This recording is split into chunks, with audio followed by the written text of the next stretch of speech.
Beshem Hashem Naaseh Venetzliach, nous poursuivons aujourd'hui notre étude dans les Mishnayot du Pirkei Avot au niveau du chapitre 5, Perek He, à hauteur de la Mishnah He, Mishnah 5, Asara Nissim Naasu la Avotenu, qui introduit son sujet par les 10 miracles qui ont été faits en faveur de nos pères, nos ancêtres, au temps du Beth Amikdash, des miracles que liste le maître de la Mishnah ici. Premièrement, Lohi Pila Isha Mereach Besara Kodesh, aucune femme n'a perdu son bébé par les fortes odeurs dégagées des offrandes approchées au Beth Amikdash. Velo Isriach Besara Kodesh Meola, mais enfin, aucune viande ne s'est abîmée au temps du Beth Amikdash et à l'intérieur. Le Niraz Vuv Bevet Amidbachaim, contrairement au point de vente de viande aujourd'hui qui pourrait être infesté de mouches ou de volatiles parfois, aucun de ces volatiles n'a été aperçu dans les lieux où la viande était donc découpée, préparée, et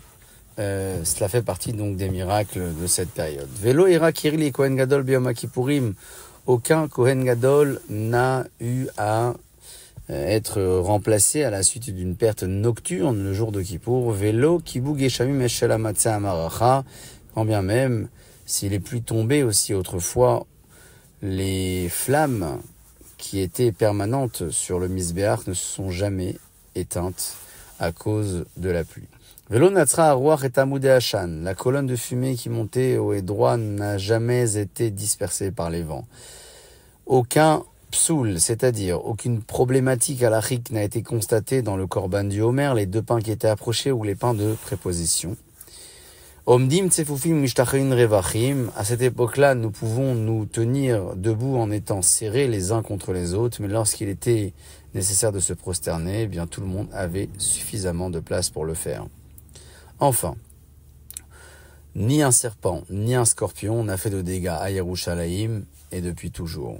Velo amar adam lachavero tsarli amakom shalim Yerushalayim, aucun homme n'a dit à son ami, je me sens serré et à l'étroit ici, dans la ville de Yerushalayim.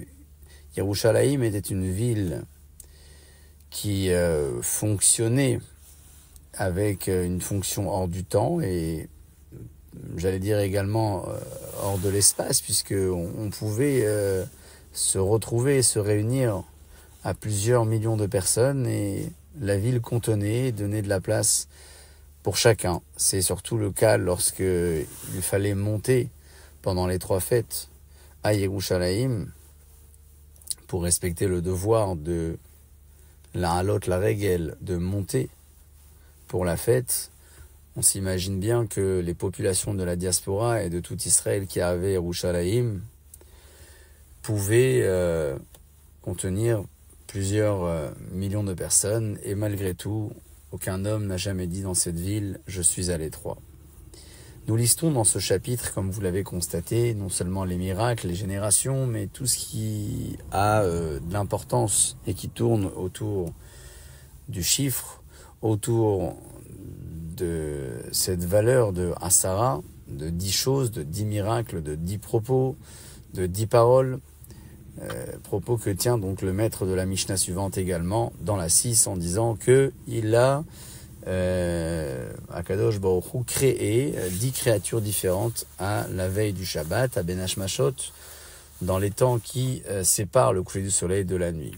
La première, c'est l'ouverture de la terre qui a englouti Korach. Enfin, la source qui a donné à boire au peuple d'Israël, la source de Myriam, la bouche de l'ânesse qui a parlé à Bilam, l'arc-en-ciel, la manne qui est tombée dans le désert, le bâton de Moshe, le shamir, c'est ce petit insecte qui taillait les pierres au temps du Beth Amikdash, qui ne pouvait pas, je le rappelle, être taillé par le fer, puisque le fer raccourcit la vie, alors que la maison de Dieu est synonyme donc de rallongement, de prolongation, de ce qui n'est pas à nouveau lié au temps et à l'éphémère. Et il fallait justement que les pierres qui le constituaient ne soient pas, elles, taillées, parce qu'ils symbolisaient l'opposé, c'est-à-dire le raccourcissement, puisque le fer est synonyme de cela. Enfin, Vehaktav, Vehamirtav, Vehaluchot font partie également de ces différentes créatures qu'Akadosh Baruch Hu a réalisées à l'entrée du Shabbat. Le Ktav, c'est-à-dire la forme des lettres qui étaient gravées dans les tables de la loi. Mirtav, c'est le fait que cette écriture était lisible des quatre coins, quel que soit l'angle de vision, la lecture était donc possible. Et enfin, le Luchot, ce sont donc ces tables de la loi qui étaient de longueur de 6 tfachim et large de 6 et épaisse de 3. Et tout cela divisé en deux et qui pouvait donc se rouler sur elle-même. Pour la conclusion de cette Mishnah, le maître évoque l'avis de certains qui considèrent que même les démons, ou bien, sans aucun lien, la tombe de Moshe Rabbeinu qui a disparu de la surface et le bélier de Avraham Avinu qui a remplacé la place de Yitzhak sur la Hakeda au moment de la ligature, et d'après certains, la première pince qui a été nécessaire également pour pouvoir se saisir des pinces créées par la suite dans le feu, ont été, pour l'ensemble de ces éléments, également, d'après ces derniers avis évoqués dans la Mishnah, créés à l'entrée du Shabbat. Précisons que le maître de la Mishnah ici évoque le Ben Hashmashot, qui est donc le premier de la création du monde, et qui fait référence à cette phase où la création se termine. Akadosh Baruch Hu donc décide de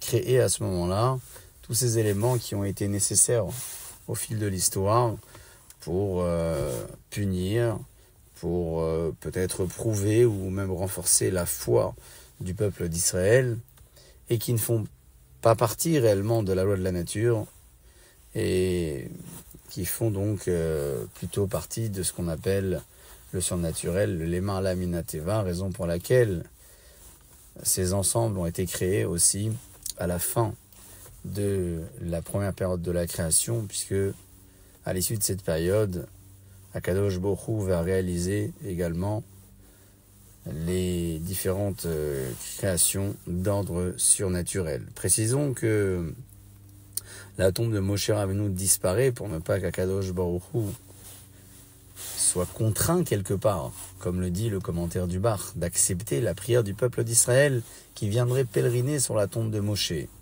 Puissant et grand homme qu'il était, aucune des prières n'aurait pu être refusée si le peuple d'Israël avait eu donc la possibilité de le pèleriner. Pour ne pas que la tâche soit si simple et tellement accessible, et que la prière puisse toujours être liée à l'effort, Akadosh Baruch Hu donc décide de faire disparaître la tombe de Moshe Rabbeinu dans une grotte, un espace qui n'est pas dévoilé, qui a été également lui créé à ce moment-là. Pour la dernière phase évoquée ici, qui est la tsevat, la première pince, je rappelle que lorsque le fer est forgé dans le feu, il faut le saisir également par une pince, qui est donc à l'origine de la première pince, puisque si celle-ci a été créée par les flammes, comment l'homme a pu la saisir? Raison pour laquelle, dit le maître dans la fin de cette Mishnah, que la première pince a aussi été créée à la fin de la création du monde. On peut expliquer que d'après le premier maître de la Mishnah qui n'a pas intégré cette pince dans les créatures de Ben Hashmashot, cette première pince a été réalisée dans un moule qui a été déposé dans les flammes, et ensuite, une fois que le tout avait refroidi, la pince a été sortie. Donc, d'après ce premier avis, la pince, la première, n'a pas été créée à Ben Hashmashot, comme l'évoque le second maître de la Mishnah.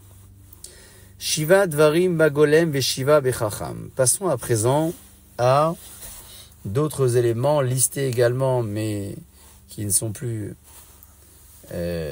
des éléments détaillés autour de chiffre 10 comme on a pu le voir jusqu'à présent, mais qui sont plutôt de l'ordre des 7 propos ou 7 comportements, éléments qui définissent un golem et qui définissent un chacham. Qui est le golem? Le golem, c'est une créature qui n'a pas été terminée. On parle bien évidemment d'un homme qui n'a pas un da'at, un savoir ou une connaissance pour pouvoir travailler suffisamment ses midot et son comportement. C'est le golem, mais à l'opposé se trouve donc le chacham. Dit le maître de la Mishnah qu'il existe 7 choses pour les distinguer. Le chacham eno medaber bifnei shu gadol mimenu bechorma ou beminyan. Le sage ne parle pas devant celui qui est plus grand que lui.